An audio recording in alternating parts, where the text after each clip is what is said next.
Subscribe now and press the bell icon. Never miss an update.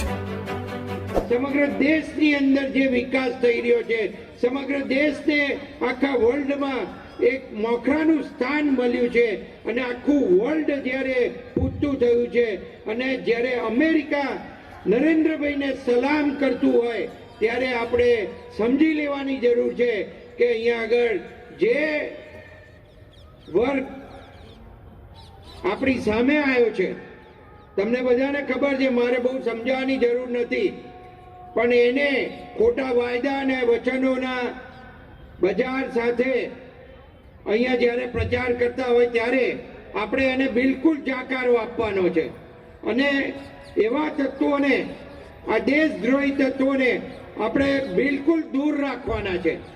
એક પણ દેશદ્રોહી તત્વ આ ગુજરાતની અંદર છૂટાય નહીં, એની આપણે જ્યારે કાળજી રાખવાની હોય ત્યારે આપણે સૌ ભેગા થઈ અને નરેન્દ્ર મોદીજીએ જે વિકાસ કર્યો છે અને એને આપણા મુખ્યમંત્રી શ્રી ભૂપેન્દ્રભાઈ પટેલ સાહેબે જે વિકાસને આગળ વધારી રહ્યા છે, આપણા પ્રદેશ પ્રમુખ શ્રી આર પાટીલ સાહેબે અદ્યતન ટેકનોલોજી દ્વારા જે પ્રચાર ઘરે ઘરે પહોંચાડ્યો છે, એ પ્રચારને વેગવંતો બનાવીને આ ગુજરાતની અંદર આપણે 150 કરતા વધારે સીટ લાવી અને નરેન્દ્રભાઈના ચરણોમાં ધરીએ એવું આપણે સૌ કરીએ અને એમાં તમે સૌ સહભાગી બનો. આ નડિયાદ છે ને, એ નડિયાદ ખેડા જિલ્લાની 6 સીટો ઉપર નડિયાદનો પવન લાગવાનો છે ને, તો 6 સીટ આપણે નરેન્દ્રભાઈના ચરણોમાં ધરીએ એવી આપણે મહેનત કરવાની છે. એટલે એકલા નડિયાદમાં નહીં, નડિયાદ વિધાનસભા નહીં, આપણી 6 વિધાનસભામાં ને બાજુની આણંદ જિલ્લાની 6 વિધાનસભામાં જે આપણા ઓળખીતા પારખીતા હોય એને આપણે ભારતીય જનતા પાર્ટીના કમળ નિશાનને મત આપી અને જીતાડવા માટેના ઉમેદવારોના આપણે પ્રયત્ન કરીશું. આજે વધારે લાંબી વાત કરતો નથી. આપણે અહીંયા આપણા મહેમાન જયરામજી જ્યારે અહીંયા પધાર્યા હોય અને સરદાર સાહેબની જન્મભૂમિ ઉપર જ્યારે પધાર્યા હોય ત્યારે આપણે એમને આવકારપૂર્વક અહીંયા આવકારીશું અને જ્યારે અહીંયા સ્ટેજ ઉપર બોલવા માટે આવે ત્યારે આપણે સૌ ઊભા થઈને એમને તાળીઓથી વધાવીશું. આભાર. અસ્તુ. ભારત માતા કી જય. વંદે માતરમ. ये सौभाग्य की बात है कि हिमाचल प्रदेश जिसको देवभूमि कहा जाता है, वहां से आने के पश्चात यहाँ का गुजरात में आप सबके बीच में जिस गुजरात का ये स्थान बहुत महत्वपूर्ण है, विशेष है, सरदार वल्लभ भाई पटेल जी की जन्मस्थली में यहाँ पर नमन करने का मुझे सौभाग्य प्राप्त हुआ. इसके लिए मैं आप सभी का आभार व्यक्त करता हूँ, आप सबका धन्यवाद करता हूँ. अभी पंकज भाई जी गुजराती में कह रहे थे, मैं समझने की कोशिश कर रहा था. ये संयोग है कि हम दोनों 1998 के बाद विधायक हैं. 25 साल मुझे हो गए हिमाचल की विधानसभा के अंदर और 25 साल भाई पंकज जी को हो गए यहाँ पर गुजरात विधानसभा के. और दोनों डटे हुए हैं और अब की बार 6ठी बार आपके बीच में सहयोग और समर्थन आशीर्वाद मांगने के लिए यहाँ पर आपके समक्ष हैं.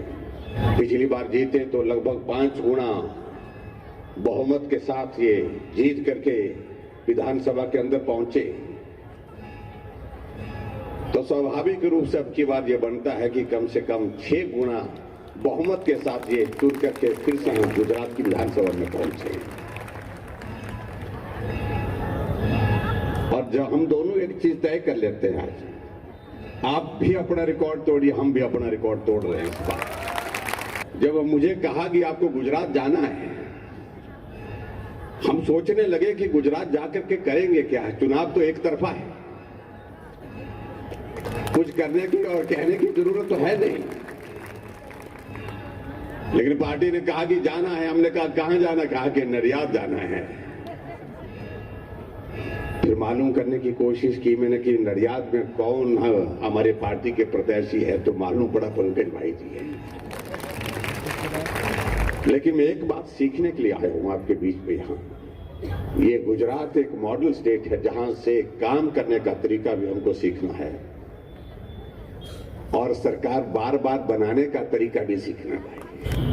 अगर ये काम आप हमको बता देंगे, कह सकता हूं कि हिमाचल भी उसी तरह से, जिस तरह से गुजरात ने एक रिकॉर्ड बना दिया। 27 वर्ष हो गए, 27 वर्ष और 27 वर्ष के बाद 5 वर्ष ये और होने वाले हैं 32 वर्ष के लिए भाजपा की सरकार, और उसके बाद अभी आने वाले समय में कई दशकों तक फिर बनेगी। ये महज एक सहयोग नहीं है कि सरकार बन रही है तो बनती रहेगी। यहां के लोगों ने बहुत बड़ा उसमें योगदान दिया है और सबसे बड़ा योगदान हमारे देश के यशस्वी प्रधानमंत्री नरेंद्र भाई मोदी जी का है। मैं उनको नमन करता हूं। इस माटी के साथ उनका जो संबंध है, ये उनकी जन्मभूमि है, ये उनकी कर्म भूमि है। आज गुजरात का जिक्र देश के अंदर नहीं होता है, देश के बाहर पूरा दुनिया भर में होता है, इसलिए क्योंकि नरेंद्र भाई मोदी जी हमसे लंबे अरसे के पश्चात देश को एक ऐसा नेतृत्व मिला, शायद देश को इसकी तलाश, जिसकी तलाश थी, वो तलाश पूरी हुई है। इस बात को भी हमको समझना है। एक निर्णय करने वाला नेतृत्व, एक मजबूत नेतृत्व। आप कल्पना करिए क्या स्थिति थी हमारी अंतर्राष्ट्रीय मंच पर। ऐसे भी दौर रहा हमारे सामने जब हमारे देश के प्रधानमंत्री अंतर्राष्ट्रीय मंच पर खड़े होते थे और बड़े बड़े देशों के राष्ट्राध्यक्ष जो उस मंच पर खड़े होते थे, हमारा देश के प्रधानमंत्री उस मंच का एक कोना बन करके रह जाते थे। प्रधानमंत्री होने के नाते मेरा उनके प्रति भी सम्मान है।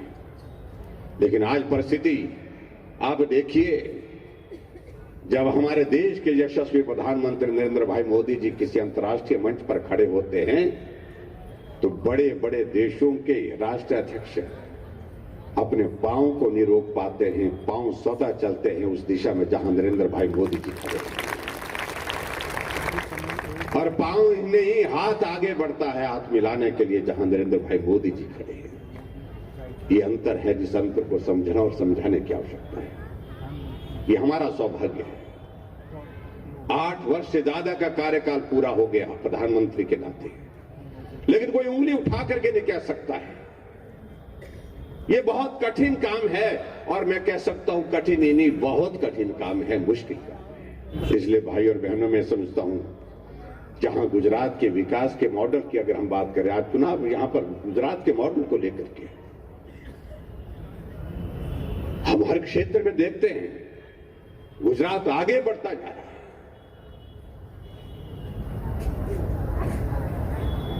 ईज ऑफ डूइंग बिजनेस में गुजरात आगे,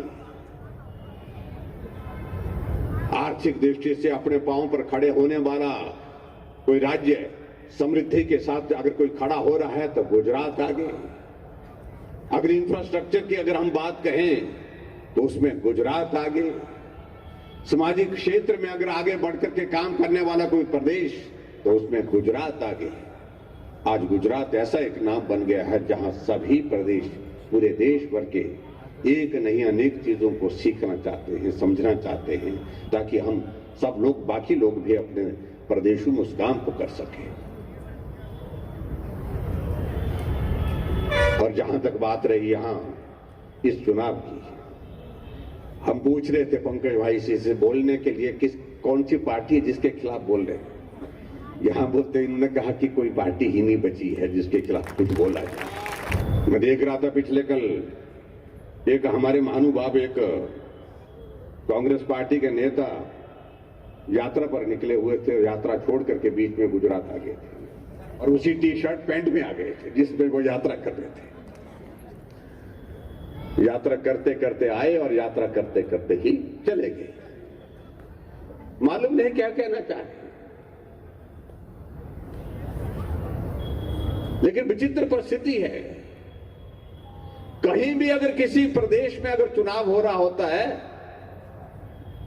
तो पार्टी का नेतृत्व पहली प्राथमिकता उसकी यही होती है कि उस चुनाव को जीतने के लिए वहां पर वो काम करें।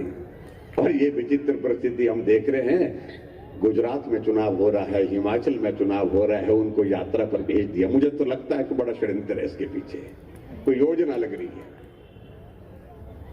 क्योंकि मालूम नहीं उनके बारे में। शायद कांग्रेस पार्टी में ये भी परिस्थिति है कि उनके जहां वो जाते हैं वो क्या बोल जाए तो मालूम नहीं पड़ता है।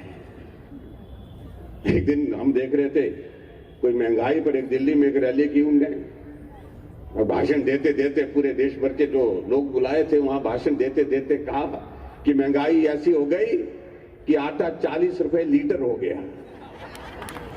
आप लोगों ने सुना होगा ये। अब सचमुच में है, जो सामने बैठे थे तो सिर पकड़ करके बैठ गए, और इसलिए उनको लगता है कि यहां पर अगर हम चुनाव के दिनों में यहां पर बुला लें, मालूम नहीं क्या बोल देंगे, तो इसलिए आप यात्रा पर चले जाओ, अच्छा है, भला रहेगा। ये आपको करो, ये परिस्थिति है उस पार्टी की, इसलिए उनके बारे में कुछ कहने की आवश्यकता नहीं, इससे ज्यादा मैं समझता हूं। और एक दूसरे आदमी है, एक नई पार्टी बनाई है कुछ वक्त से, 2 प्रदेशों में सरकार बन गई, झूठ बोलते बोलते, अकंठ झूठ मैं कह सकता हूं कि, और आते हैं यहां भाषण देते हैं, और भाषण देते हैं कट्टर ईमानदार। एक शब्द एक नया निकाला है, हमने आज तक कभी सुना नहीं, कट्टर ईमानदार। इसका क्या मतलब है? वो पार्टी जिस पार्टी को भ्रष्टाचार के आंदोलन से निकलने का अवसर मिला, और थोड़े वक्त के लिए लोगों को लगा कि ये पार्टी शायद भ्रष्टाचार के खिलाफ लड़ाई लड़ेगी, आज आकंठ भ्रष्टाचार में वो डूब गई। उनके नेता जेल की सलाखों के पीछे पड़े हुए, और किस प्रकार के वीडियो उनके जेल से बाहर निकल रहे हैं। मैं आज के इस कार्यक्रम में आने से पहले दिल्ली के कॉरपोरेशन के चुनाव, एमसीडी के चुनाव में था, और दिलचस्प किस्से वहां पर सुनने को मिल रहे हैं। काउंसलर के चुनाव के लिए भी टिकट बेचा जा रहा है, किंतु ये पार्टी समाज के लिए, समाज के हित के लिए नहीं। ऐसी पार्टी ऐसी कि ये भी फ्री ले लो, ये भी फ्री ले लो, ये भी फ्री ले लो।